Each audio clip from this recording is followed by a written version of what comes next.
Remunerations ఒకప్పుడు remunerations ఎంత, Prabhas remuneration ఎంత, ఒకప్పుడు ఇప్పుడున్న హీరోల రెమ్యునేషన్స్ ఎంత, ఇప్పుడు ఎంత తీసుకుంటున్నారు? మీకు చార్టర్ ఫ్లైట్ పెట్టుకోవాల్సిన అవసరం ఏమొచ్చింది? కార్వేన్లు ఇన్ని వందల కార్వేన్లు పెట్టవలసి వచ్చింది, బెంచ్ కార్లు పెట్టవలసిన అవసరం ఏమొచ్చింది? మీరు క్రిస్టా కార్లే ఎందుకు పెట్టాల్సి వచ్చింది? ఇంతకుముందు ఈ బడ్జెట్ కాస్ట్ ఆఫ్ ప్రొడక్షన్ అంతా కూడా మీకు నిజంగా వాల్యూ కాస్ట్ ఆఫ్ ప్రొడక్షన్ పెరగట్లేదు. మీరు ఈ వేస్ట్ ఖర్చు పెడుతున్నారు. 5 స్టార్ హోటల్ నుంచి ఎందుకు ఫుడ్ తేవాలి? అందరూ ప్రొడక్షన్ నుంచి అందరూ కలిపి ఫుడ్ తినాల్సి వస్తుంది కదా, మనం ఎందుకు తినట్లేదు? ఇవన్నీ కూడా మనం ఒక్కసారి గుండెల మీద ఎలా చేసుకొని ఆలోచించి ఎక్కడ బడ్జెట్ పెరిగింది అని అలా ఆలోచించండి. ఒక్కసారి ఆలోచించండి. ప్రతి హీరో, ప్రతి ప్రొడ్యూసరు, ప్రతి డైరెక్టరు అలాగ ఆలోచించండి. ఎక్కడ పెరిగింది కాస్ట్ ఆఫ్ ప్రొడక్షను, ఎక్కడ మన బడ్జెట్ పెరుగుతుంది, మనం ప్రజల దగ్గర ఎందుకు రేట్లు పెంచి డబ్బులు తీసుకొని మీరు బ్రేక్ ఈవెన్ అవ్వట్లేదు అనుకుంటున్నాం? ఒక్కసారి మీ మనస్సాక్షి చెప్పండి. ఒకప్పుడు హీరో రెమ్యునేషన్ ఎంత, ఇప్పుడు రెమ్యునేషన్ ఎంత? ఒకప్పుడు హీరోకి చార్టర్ ఫ్లైట్లు ఉన్నాయా, హీరోయిన్లకు చార్టర్ ఫ్లైట్లు ఉన్నాయి, ఇప్పుడు హీరోయిన్లకు రెమ్యునేషన్ ఎంత, చార్టర్ ఫ్లైట్లు ఎంత? ఒకప్పుడు మేనేజర్లకి వాళ్ళ అసిస్టెంట్లకి కూడా కార్వెన్లు ఇచ్చామా, లేకపోతే ఇవ్వలేదా? ఒకప్పుడు మన కిస్టా కార్ ఎప్పుడైనా మేనేజర్లకు ఇచ్చామా, వాళ్ళ అసిస్టెంట్లకు కిస్టా కార్లు ఇచ్చామా, వాళ్ళ మన హీరోయిన్లకు బెంచ్ కార్లు ఇచ్చామా? ఇవన్నీ ఒక్కసారి మన మనస్సాక్షికి ఆలోచించుకుందాం.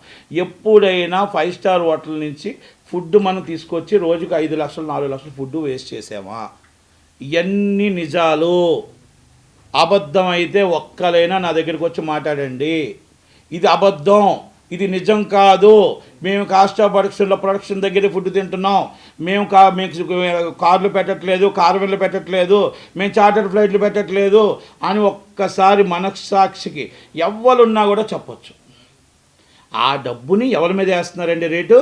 ప్రజల మీద వేస్తున్నాం. అంటే అభిమాని, అంటే మనకి అభిమానించే, పిచ్చిగా మనల్ని అభిమానించే అభిమానే ప్రజలు. ఆ ప్రజల దగ్గర మనం దోచుకోవడానికి 440 రూపాయలు 350 రూపాయలు టికెట్ వేస్తున్నాం. దానికి అక్కడేం వేస్తున్నారు? బ్లాక్లో టికెట్లు అయితే 1000 రూపాయలు. కానీ అభిమాని సినిమా చూడాలి, సేమ్ డే సినిమా చూసేయాలి. ఆ చూడడం కోసం ఆయన ఏదో అప్పు చేసో సప్పు చేసో మళ్ళా సినిమా చేసి వాళ్ళ ఫ్యామిలీని ఫస్ట్ పెడతాడు. అంటే ఆ అభిమానం అంటే అంత పిచ్చి. పొలిటికల్ కంటే సినిమా ఫీల్డ్కి అభిమానం అంటే అంత పిచ్చి. నేను అదే అడుగుతున్నా, పెద్దల చిరంజీవి గారు కానీ మరి ఎప్పుడైనా ఆలోచించారా రెమ్యునేషన్స్ ఎంత, ఎలాగా? మరి పెద్దలు దాసనరావు తర్వాత పెద్ద ఆయనే, మరి ఏ రోజున ఇవన్నీ ఆలోచించారా? ఇవన్నీ పెట్టారా? దిల్ రాజు గారు అందరం కలిపి బఫే సిస్టమ్ పెడదాం అనుకున్నాం, పెట్టిన తర్వాత 3 రోజుల తర్వాత బ్రేక్ ఈవెన్ అయింది. 3 రోజులతో బ్రేకప్ అయిపోయింది. ఏమని? ఎవరు మళ్ళీ వద్దన్నారు, ఎవరి కాలు తెప్పించుకుంటున్నారు ఫుడ్ అని. అలా ఒక్క ఫుడ్ కాదండి, మొత్తం వేస్టేజ్ మనకి ఎంత అవుతుంది? 30% వేస్టేజ్ వస్తుంది. 30% ఒక మూవీకి. ఆ 30%ఏ ఈ బ్రేక్ ఈవెన్కి అడ్డు వస్తుంది. ప్రజల దగ్గర రేట్లు అమ్ముకుంటున్నాం. ఆ 30% వేస్టేజ్ చేయకుండా మనం నిజంగా ప్రజల కోసమే సినిమా తీసి ఎంటర్టైన్మెంట్, ప్రజల కోసం, ఫ్యాన్స్ కోసం సినిమా తీస్తే మీరు వేస్టేజ్ చేయకుండా జాగ్రత్తగా చేయండి. ఒకప్పుడు రామారావు గారిని గుర్తు తెచ్చుకోండి, కృష్ణ గారిని గుర్తు తెచ్చుకోండి, నాగేశ్వరరావు గారిని గుర్తు తెచ్చుకోండి, సోమన్ బాబు గారిని గుర్తు తెచ్చుకోండి. అందరూ చాలామంది ఉన్నారు. వాళ్ళందరినీ ఎందుకు మీరు గుర్తు తెచ్చుకోవట్లేదు?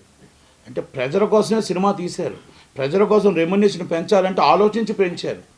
మీరు ఇవాళ సినిమా వస్తే రేపు వచ్చి 100 కోట్లు అయిపోతుంది, ఇవాళ రేపు 100 కోట్లు అయిపోతే రేపు 150 కోట్లు అయిపోతుంది.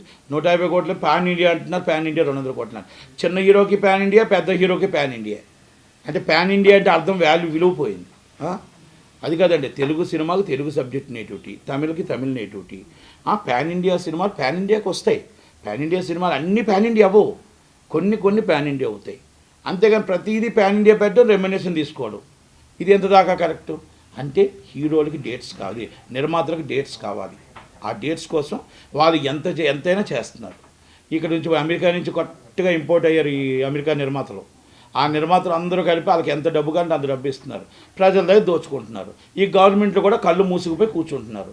మా కళ్ళు మూసుకుపోతున్నాయి. కార్పొరేట్ కంపెనీలు ఏమంటే, కార్పొరేట్ కంపెనీలు లేకపోతే మా ఇండస్ట్రీలు ఉండవు, ఇవి ఉండవు, గవర్నమెంట్లు ఉండవు. సార్, కార్పొరేట్ కంపెనీలకు మనం ఎంత ఒత్తాసు పలుకుతామో, పేదవాడి డబ్బు కూడా అంతే గొప్ప. రేపు ఓటనే ఒక విలువ ఉంటుంది. ఆ ఓటనే వాల్యూ రేపు మనకి ఆ పేదవాడే ఓటు వేయాలి. Not only Congress party, not only YCP, any parties.